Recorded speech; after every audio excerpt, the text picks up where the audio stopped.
విష్ణువు యొక్క అవతారములలో ఏకవింశతి అవతారములను ఉన్నాయి. 21 అవతారములు.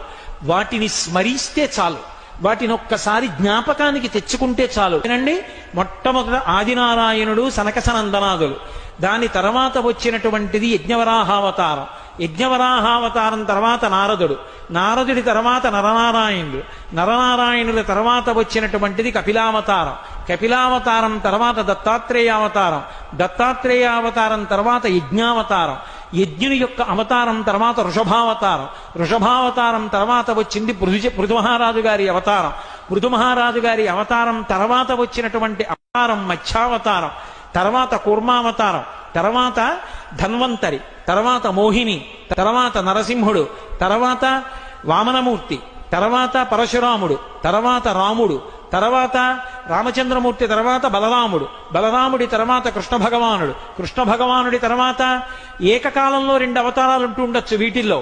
కృష్ణావతారం, కృష్ణావతారం తర్వాత బుద్ధావతారం, బుద్ధావతారం తర్వాత కల్కి అవతారం. మొత్తం 21 అవతారాలు. రాసుకుంటున్న వాళ్ళ సౌలభ్యం కోసం మళ్ళీ ఇంకోసారి చెప్పాను, 21 అవతారాలు. ఈ 21 అవతారాలలో గమ్మత్తు ఏమిటంటే, ఒక అవతారం ఉండగా ఇంకో అవతారం వస్తూ ఉంటుంది.